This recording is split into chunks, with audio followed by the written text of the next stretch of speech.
Hi everyone, thank you so much for joining. Welcome to my channel, Love Aligned, Spirit Renewed. Thank you so much for joining.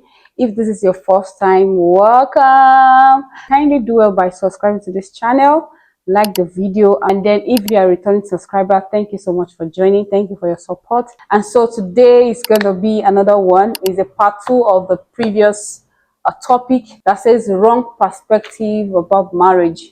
When it comes to marriage, when you ask some people around, you ask them what do they even look forward to in marriage, what do they think about marriage, you start hearing so many things. And so when you go in with the wrong perspective, there's a probability that you are even getting married to the wrong person. And when what you are seeking or what you're expecting are not met, you'll be like marriage is a scam.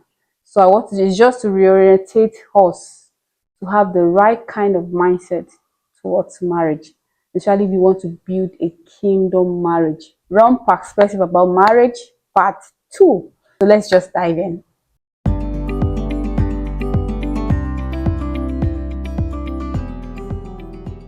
The first perspective I want to talk about today is it says a perfect spouse exists without flaws. It's just a perfect spouse that exists. And so the question I would like to just first put out there is, number one, are you also perfect? You do not have any flaws, like no shortcomings. You are as perfect as an angel. So if your answer is yes, okay, probably you will see your perfect spouse. But if your answer is and no one is perfect, then you should know that no perfect spouse exists, no perfect partner exists. We all have our shortcomings, we all have our weaknesses. Not to capitalize on those weaknesses, but knowing that you are also work in progress. And as you call yourself a work in progress, when you see other person too, and you see some other shortcomings, you're able to say, oh, we are all work in progress. But that's not to say when you see some work in progress, maybe that person has anger issues whenever he or she is hungry. I've heard of a story of a lady, I think they were already engaged. Whenever she's annoyed, the first thing she does is to pick the TV, throw it down, break things, and you will say, oh, we're not all perfect. That one, I'm not in support. I don't know why I'm smiling today. I think, okay, it's about marriage. Let's just be free. It's the reality. Knowing when we know that we are not all perfect, we are all work in progress, does not mean there are some things you look out for that this one, even though you have your shortcomings, you need to work on it. You need to deal with this before you go into marriage. So when they call something a red flag, it's for you to do what? Stop, do a recheck, ask yourself questions, and be real with yourself. Don't be clouded by emotions to make some judgment that will lead you to some regret when you get married.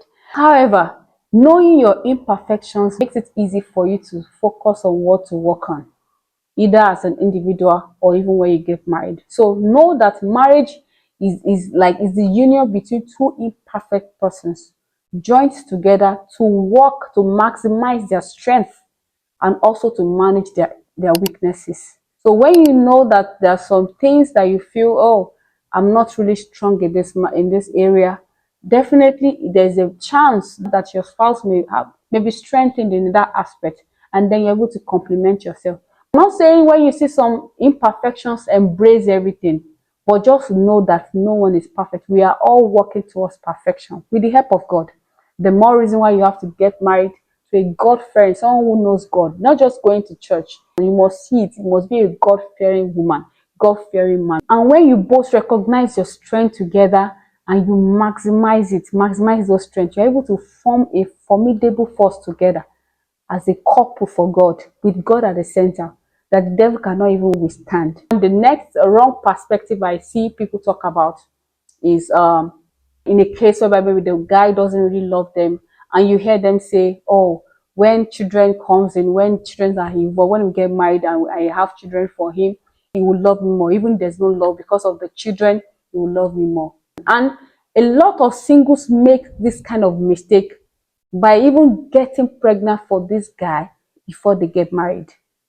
Some people say, oh, a way of trapping this person. I can see that he has so many eyes everywhere. Maybe if I try and get pregnant for this person, he will stay, he will love me and my children. People say experience is the best teacher. Don't make yourself the example. Learn from people's examples and mistakes. Children are gifts from God. They are gifts from God. And you too don't want to use that children as a weapon to trap a man. Like, oh, he doesn't love me, but let me try and get pregnant for him. Number one, you may be disappointed. Even if he doesn't get married to you, maybe let's say as a single person, you're not yet married, and you are thinking you want to use pregnancy to trap.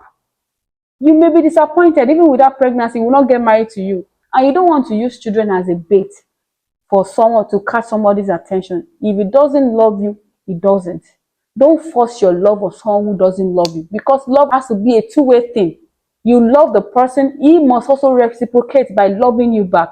If he doesn't love you right from the before you get married, if you see he doesn't love you, move away. Another thing I see people talk about is they say marriage is a partnership that involves equal responsibilities and roles amongst the partners. They are getting it wrong. I believe I'm talking to believers. Christians, as Christians, we will have to look at the Bible. There are roles specific for each person, for a man and for a woman. And when you assign and attend to your role, makes the home successful.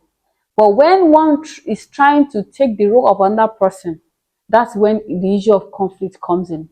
Some believe that spouses should have the same equal roles, equal responsibility. There's no head, there's no neck. They're all the same thing. What a man can do, a woman should be able to do better. There are so many teachings out there.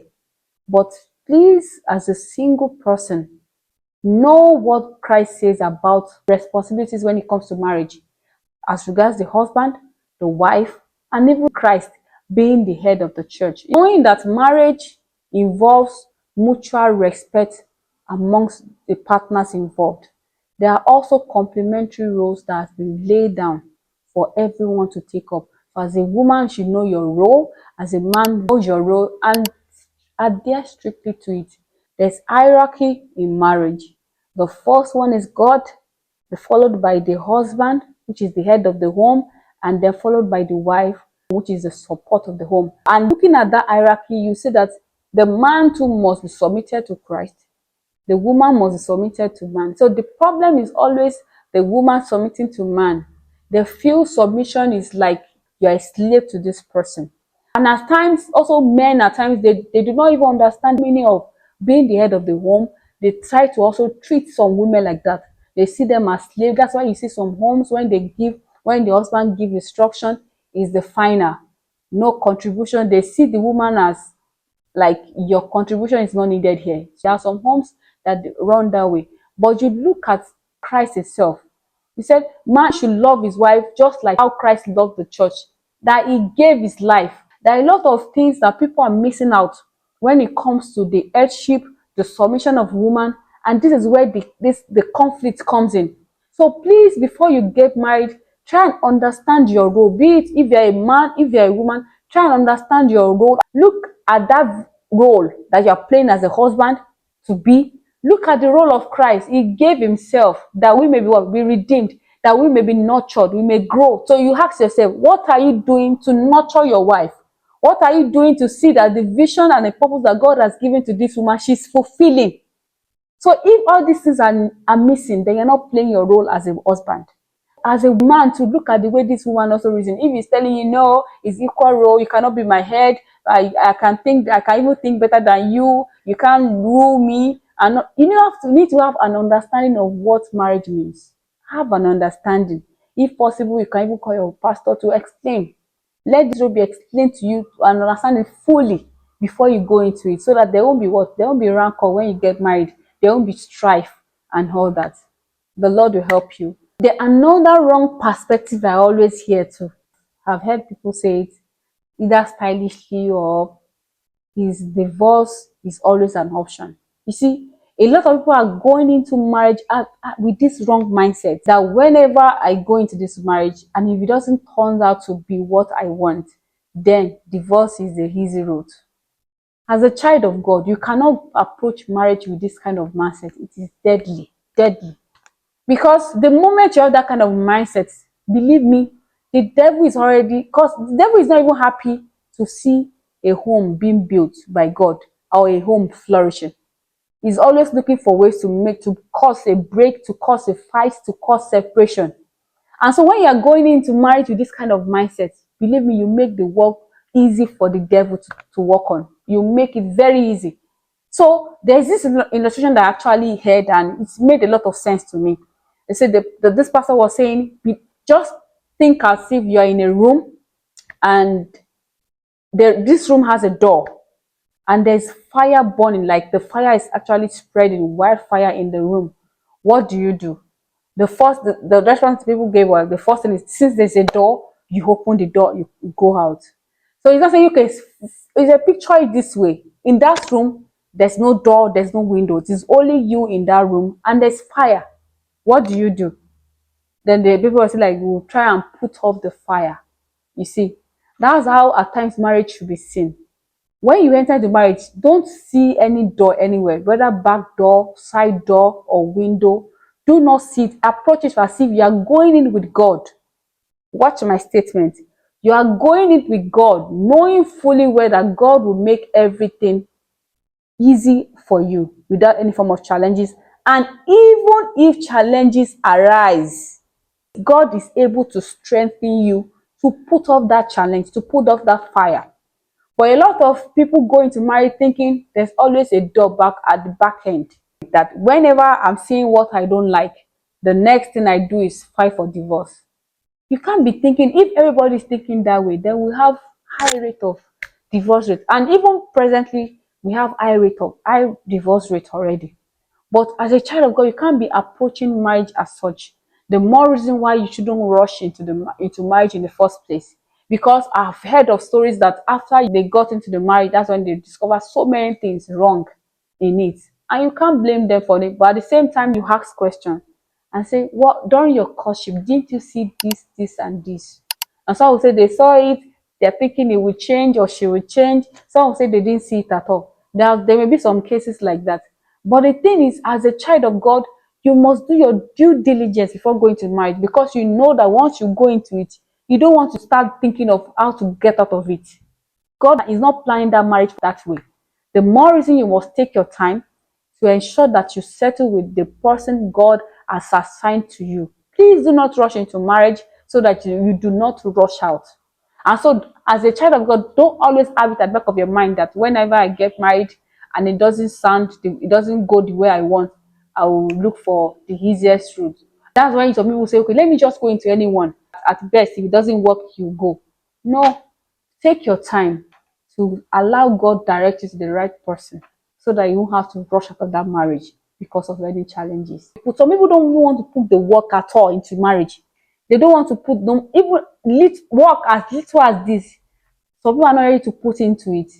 And all the marriages you are seeing around and you admire, let me give you a test. Move closer to them. Ask questions. You will see that they actually put a lot of work to ensure that there's love, there's mutual respect, there's everything that you are seeing that you admire. They actually put the work into it. So please, getting married, be ready to also put the work to it. If you want people to see your marriage and admire it, be ready to put the work. It's not like you just get there and everything starts going smoothly. It takes intentional effort from both parties for marriage to work well. With this, I've come to the end of the topic, wrong perspective about marriage. And I believe you'll be able to learn both from the previous episode and this episode, one or two things. Kindly share with your friends, share with single sisters and brothers. They may have this kind of mindset. Let them understand that marriage should be done with the right mindset. And that is when they will see it bringing out the fruit that they desire when they get married. So kindly like this message. And if this is your first time, remember to subscribe, click on the notification bell to get notified whenever I upload new videos. Comment and let me see what you want me to talk about marriage, about faith, and share the videos to your friends and people around. Thank you so much for your time. God bless you too. We'll meet the next time. Have a wonderful day. The Lord bless you. Bye.